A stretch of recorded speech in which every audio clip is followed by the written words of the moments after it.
할렐루야. 오늘도 주임제에 나오신 여러분, 주의 말씀 앞에 하나님이 주시는 큰 은혜가 있길 간절히 소망합니다. 제가 오늘 요한복음 8장 말씀을 통하여 너희 중에라는 제목으로 말씀을 전거할 텐데요, 지난 주일을 지나면서 화요일 아침에 새벽에 말씀을 마치고 기도하는 가운데 하나님께서 이 요한복음 8장의 말씀 너희 중에라는 말씀을 제 마음 가운데 주시는 것 같아서 한 주간 이 말씀 붙들고 어떻게 성도들과 함께 은혜를 나눌까, 어떻게 하나님이 말씀들을 어떻게 전할 수 있을까에 대한 많은 고민들을 했었습니다. 말씀을 통해서 하나님의 음성을 듣는 귀한 시간들이 되길 간절히 소망합니다. 감람산에 오르셨던 예수님은 아침에 다시 성전으로 올라가셨습니다. 사람들은 예수님의 가르침을 듣기 위해서 그 자리에 많이 나왔습니다. 그래서 예수님은 그 나온 사람들에게 열심히 말씀을 전하고 있을 그때 바리새인과 서기관들, 이 종교 지도자들이 소란스럽게 한 여인을 끌고 와서 그 모인 사람들 중간에 딱 그 여인을 세웠습니다. 그리고 이 종교 지도자들은 예수님께 그 여인을 가리키며 이야기합니다. 4절에 보니까 선생이여, 이 여자가 간음하다가 현장에서 잡혔나이다. 모세는 율법에 이러한 여자를 돌로 치라 명하였거니와 선생은 어떻게 말하겠나이까? 지금 종교 지도자들이 간음한 여인을 예수님 앞에 세웠다라는 것은 그를 통해 어떠한 충고를 받기 위함이 결코 아니었습니다. 간음한 이 여인을 어떻게 처리할지 몰라서 예수님께 데려온 것이 아니라는 사실입니다. 그들은 모세 율법에 익숙한 자들이었기 때문에 이 여인을 어떻게 처리해야 될지 너무나도 잘 알고 있는 사람들이었습니다. 그럼에도 불구하고 이 간음한 여인을 예수께 데려온 것은 어떤 불순한 의도를 가지고 예수님께 데려와 예수님을 고소할 조건을 찾기 위해서 나왔다라고 할 수 있습니다. 아마도 서기관들과 바리새인들은 이 예수님께서 어떤 대답을 하든지 간에 그 대답을 통하여 어떤 노림수가 있었다라고 봅니다. 특별히 예수님께서 어떤 이야기, 두 가지 이야기를 할 수 있죠. 하나는 돌로 치라, 하나는 돌로 치지 말라. 이 두 가지 조건을 이야기할 수 있을 때 어떤 말을 하든지 간에 그 말을 통해서 예수님을 고소하길 원했던 것입니다. 만약 첫 번째, 용서하길 원했다, 용서하라라고 말씀하셨다면 아마도 이것은 모세 율법을 지키지 않는다며 예수님을 향해 정죄했을 것입니다. 모세는 이런 죄를 분명히 돌로 치라, 간음하다가 현장에서 잡혔다가 하면 이건 분명히 율법에 의하면 돌로 쳐 죽일 일이었습니다. 그런데 예수님은 메시아라고 많은 사람들이 알고 있는데 만약에 돌로 치지 말고 용서하라라고 하면 이것은 모세의 율법을 어기게 되는 것이고 이 모세의 법을 거역하라고 사람들에게 가르치게 되는 것입니다.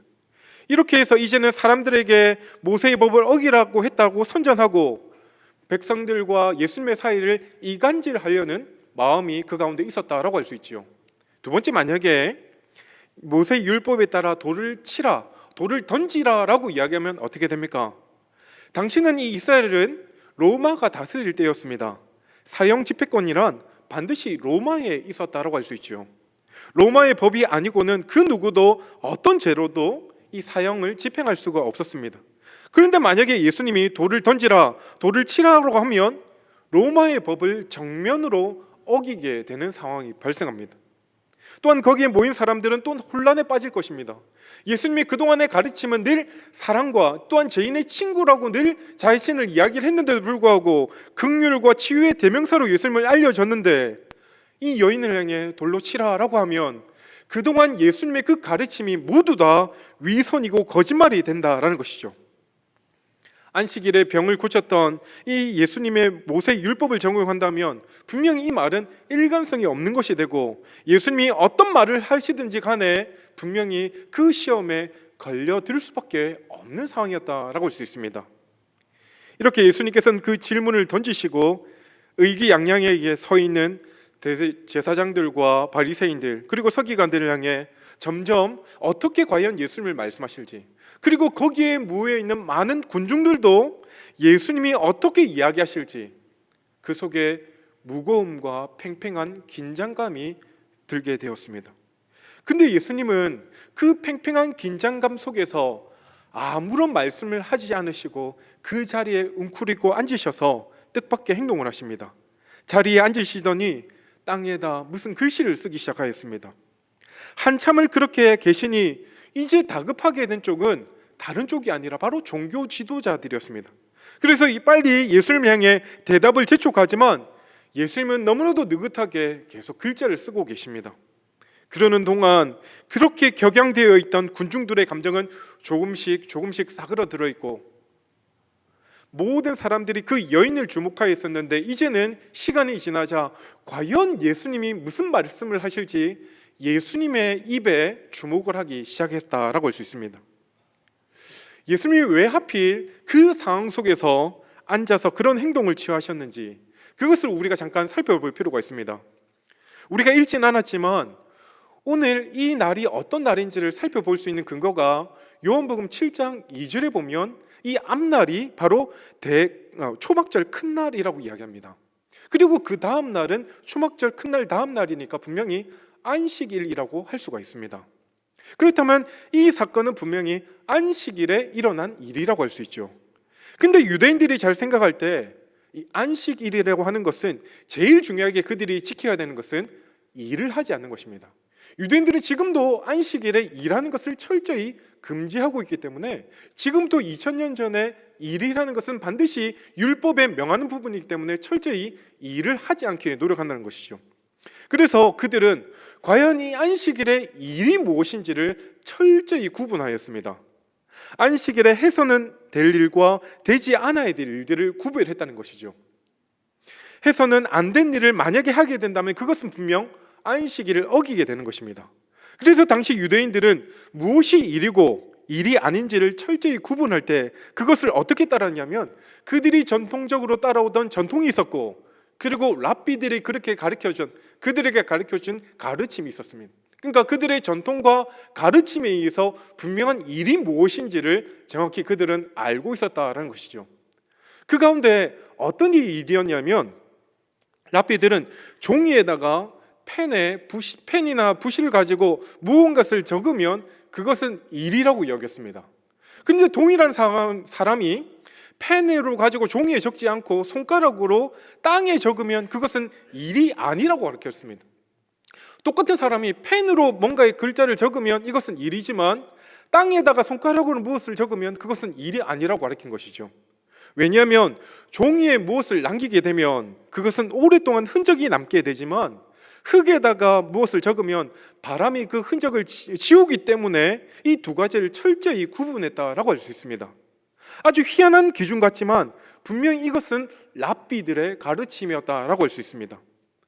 바로 안식일 날 예루살렘의 종교 지도자들은 예수님의 율법의 가르침이 없다라는 것을 사람들에게 보여주려고 했을 그때 예수님은 그때 그들의 정말 여러 가지 올무에 대해서 어떻게 이 일들을 극복할 수 있을지를 정확히 알고 계셨던 것입니다.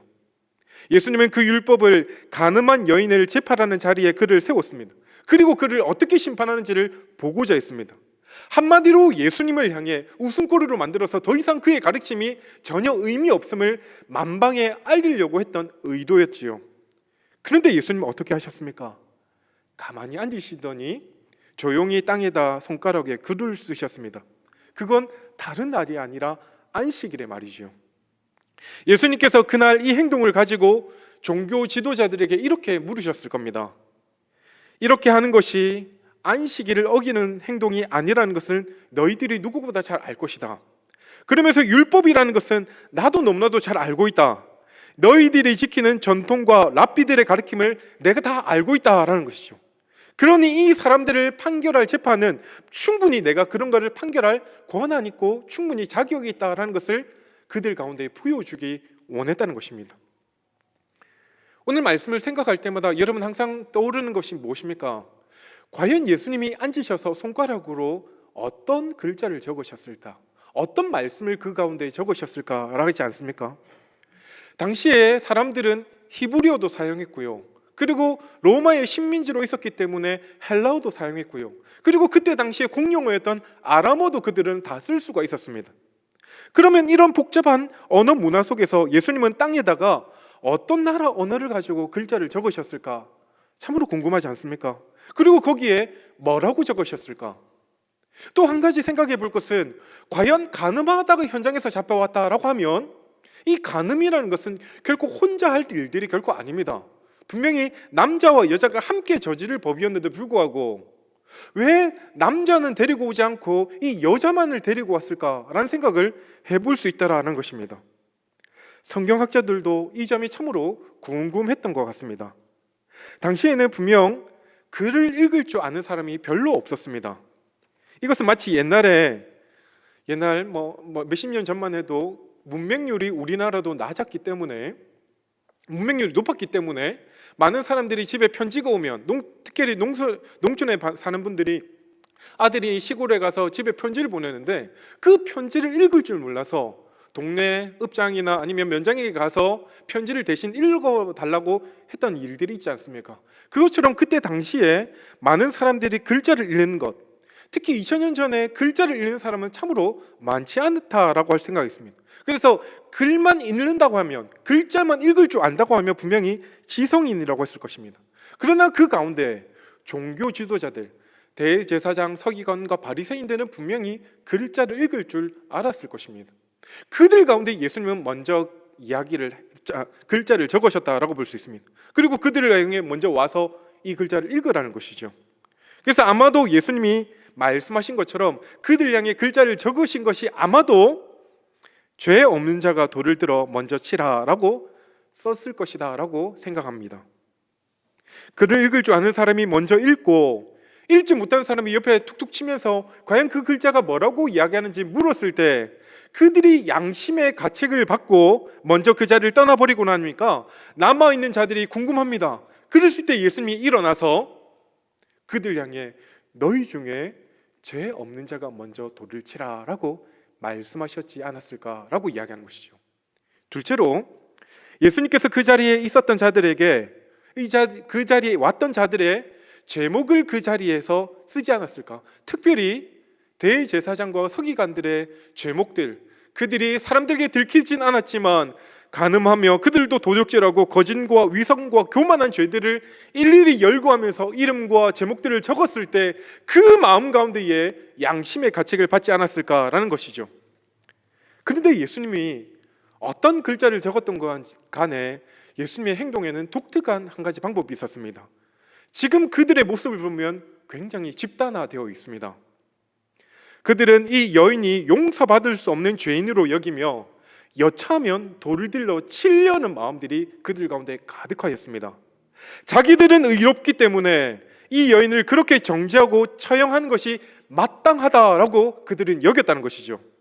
특히 많은 사람들이 모여 집단화가 되면 다수의 이름으로 이렇게 하는 것이 당연한 권리와 의무라고 그들은 생각하기 쉽다는 것입니다. 그런데 예수님은 그들 향해 이렇게 말씀하신 것이죠. 너희 중에서 죄 없는 자가 먼저 돌로 치라. 사랑하는 성도 여러분, 우리가 다수가 된다는 것은, 많은 사람 중에 한 사람이 된다는 것은 생각보다 많이 위험할 수 있다는 것입니다.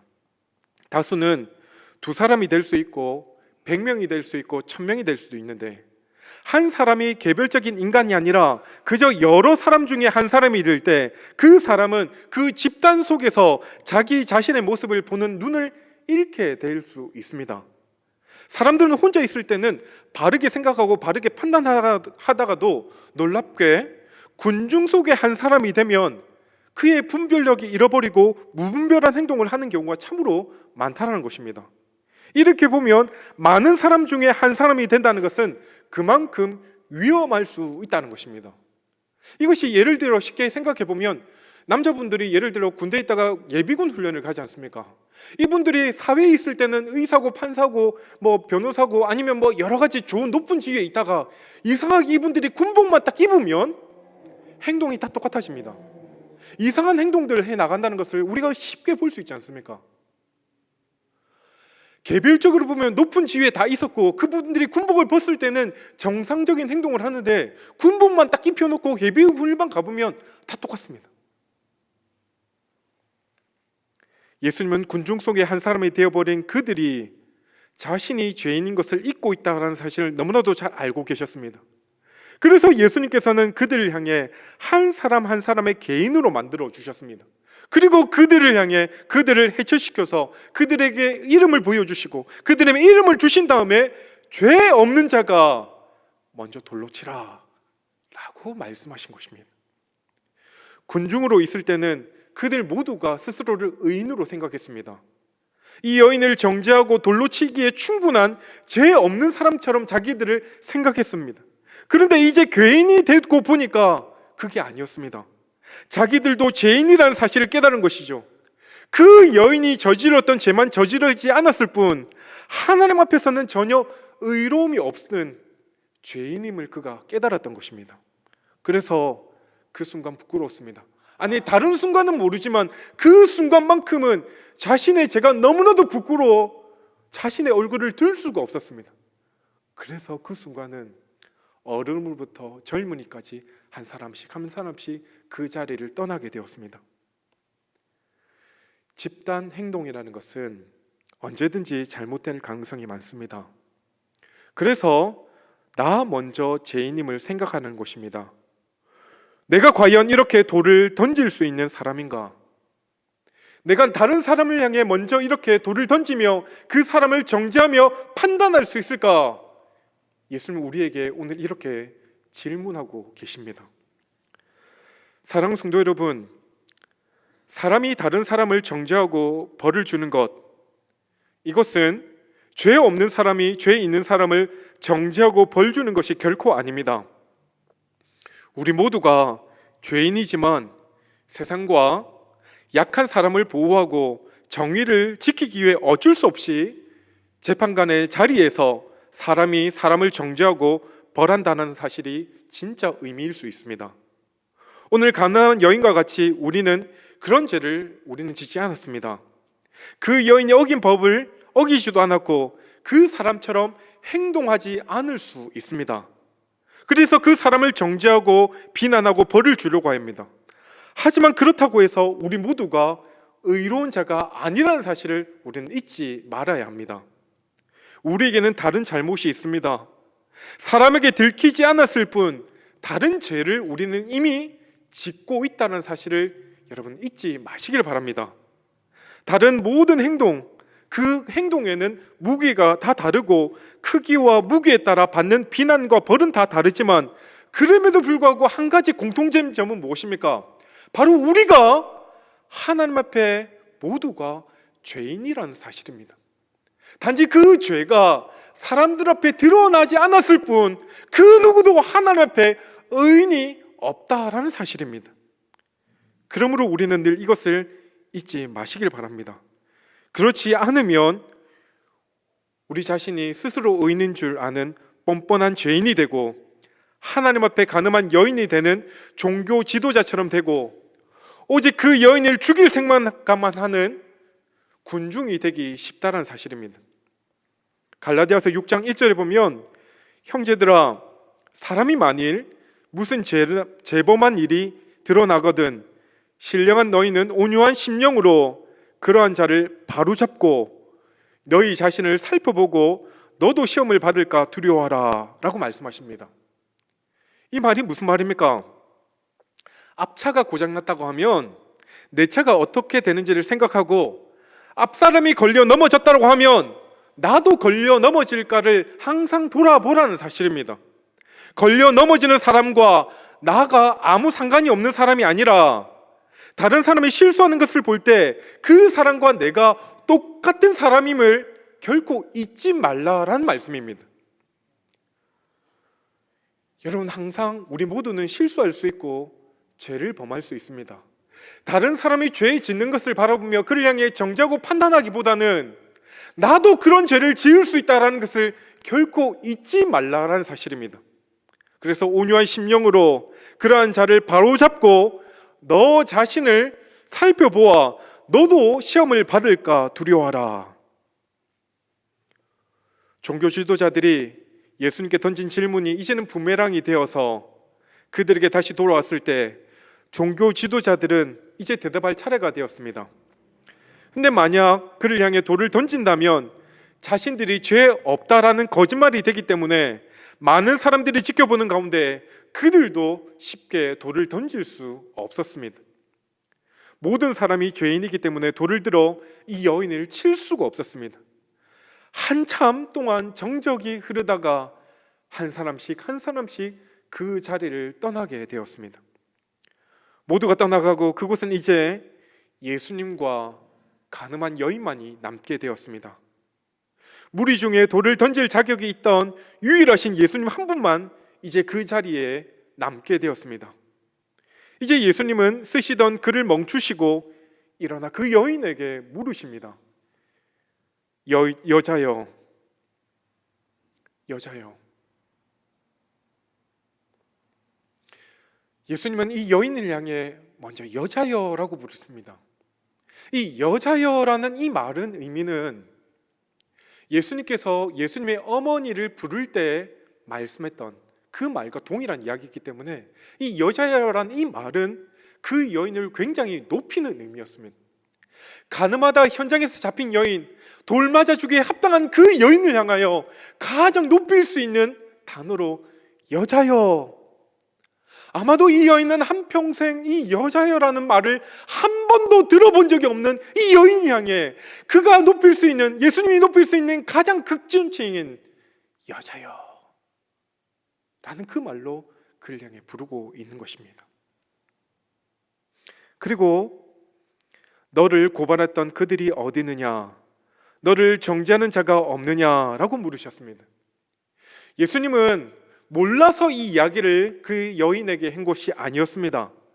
그 여인을 향해 이제 안심하라, 이제 너를 고발하는 자가 아무도 없기 때문에 걱정하지 말라.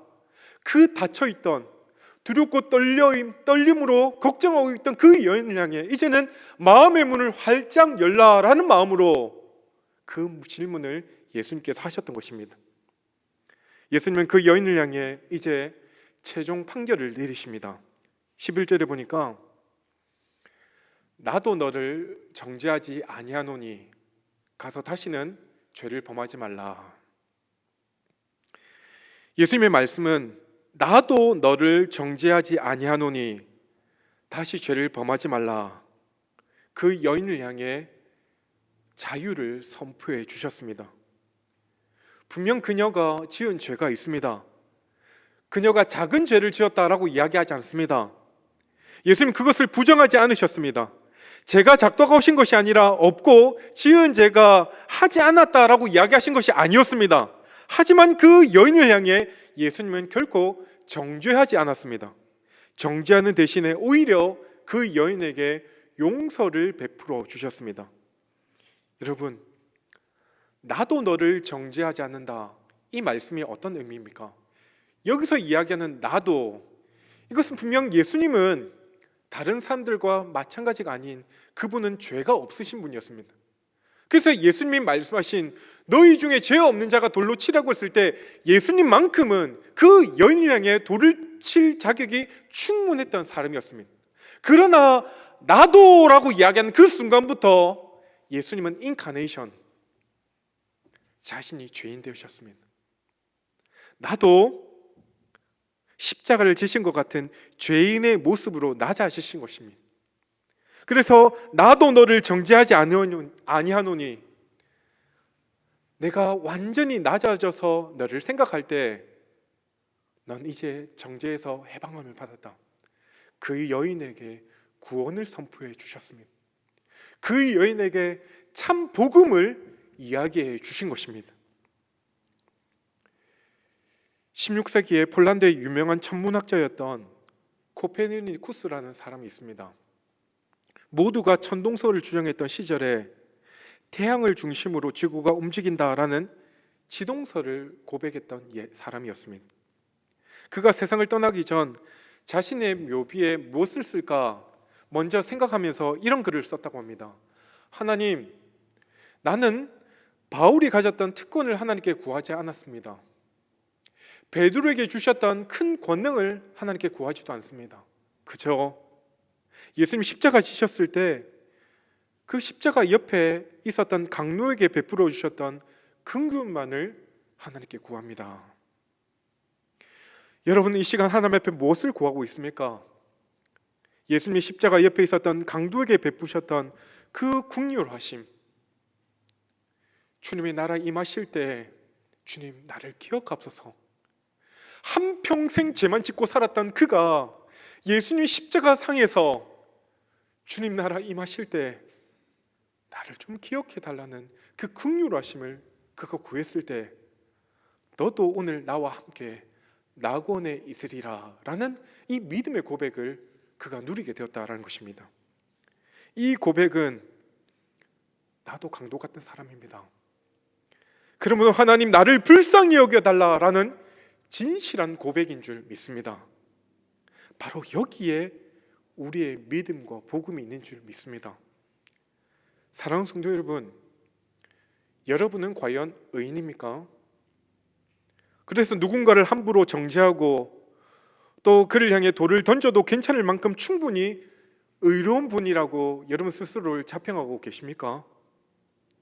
그러나 우리 스스로 아무리 생각해 보아도 우리는 하나님 앞에서 의로운 것이 하나도 없는 것 같습니다. 성경은 그래서 우리를 향해 의인은 없나니 하나도 없다라고 말씀하시면서 이사야 말씀에 보니까 우리는 다 양 같아서 각기 제 길로 간다라고 성경은 분명히 우리에게 이야기하고 있습니다. 하나님께서 과연 우리를 보시면 우리의 모습 하나하나가 관역을 벗어나도 한참 벗어났던 사람들의 모습이 우리 가운데 있지 않습니까? 그러니 우리는 누군가의 잘못을 가리고 책임을 물어야 할 때도 지나치게 의인의 자리에 서서 남을 향해 정죄하고 판단하며 비판하지 않기 위해 노력할 수 있는 우리 모두가 되어지길 간절히 소망합니다. 함께 재판관이 되었을 때 많은 사람 속에서 자신의 죄인됨을 잃어버린 바리새인처럼 되지 않기를 간절히 소망합니다. 우리 모두는 하나님 앞에서 죄인들입니다. 그 예수님의 십자가의 보혈의 공로가 없다면 단 한순간도 하나님 앞에 바로 설 수 없는 죄인들임을 결코 잊지 마시길 바랍니다. 주일날 주님 전에 나오지만 그 보혈의 공로가 우리 가운데 없다면 어떻게 이 자리에 담대함으로 무릎 꿇을 수 있겠습니까? 날마다 한없이 연약하고 부족한 존재임을 하나님 앞에 믿음으로 고백할 수 있는 우리 모두가 되길 간절히 소망합니다. 안식일 날 우리 주님은 종교 지도자들이 파놓은 함정에서도 그 함정을 마다하시고 그 여인을 향해 예수님은 주목하시고 그 여인을 구원하시기 위해 주님 노력하셨습니다. 그리고 우리 주님은 저와 여러분을 살리기 위해 십자가를 묵묵히 지시며 나가셨습니다. 그러므로 우리는 늘 주님의 십자가 앞에 바로 서고 십자가 앞에서 살려고 노력해야 합니다. 거기 서서 자신의 죄인됨을 고백하며 그 베풀어 주신 은혜와 사랑을 결코 잊지 마시길 바랍니다. 사랑하는 성도 여러분, 죄 없으신 예수님만이 심판하실 수 있고 어떠한 죄라도 용서할 수 있는 유일한 분임을 결코 잊지 마십시다.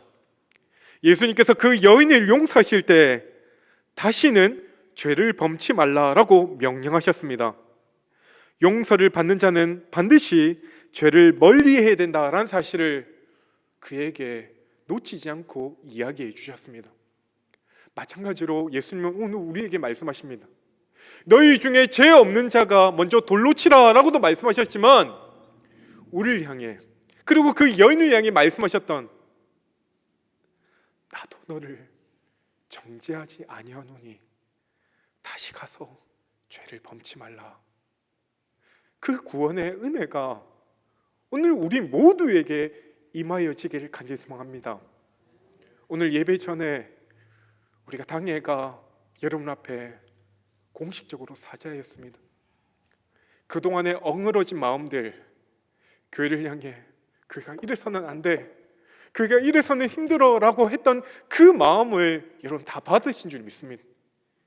이제는 누가 누구를 정죄하고 판단하며 비판하며 손가락질하기보다는 주님의 화해 앞에, 주님의 용서 앞에 우리 모두가 이제는 하나 되어서 주님이 원하시는 교회의 모습을 회복하여지고 주님이 그렇게도 피값 주고 사신 이 교회 안에서 우리 모두가 사랑과 용서가 날마다 흘러 넘쳐나서 하나님이 이 교회를 바라보시며 우리 나성한미교회를 바라보실 때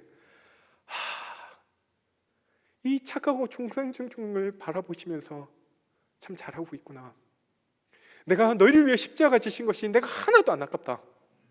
내가 계속해서 너희를 지켜볼 텐데 너희가 교회의 모습을 회복하고 정말 주님 나라 확장을 위해서 열심히 쓰임받기에 앞장설 수 있는 너희가 되었으면 좋겠다라고 말씀해 주길 간절히 소망합니다. 우리가 서로 용납하고 용서해 주신 그 주님의 사랑을 감사하는 마음으로 다음 주일날 우리가 추수감사 예배를 드릴 때는 정말 한 해 동안 베풀어 주신 그 감사의 은혜가 얼마나 큰지, 모든 어려움과 난국을 극복하여 주고 그럼에도 불구하고 우리에게 베풀어 주신 은혜가 너무 크고 감사했기에 이 자리에서 함께 성찬 예식을 대할 때 주님의 떡과 잔을 함께 기쁨으로 대할 수 있게 되기를 간절히 소망합니다.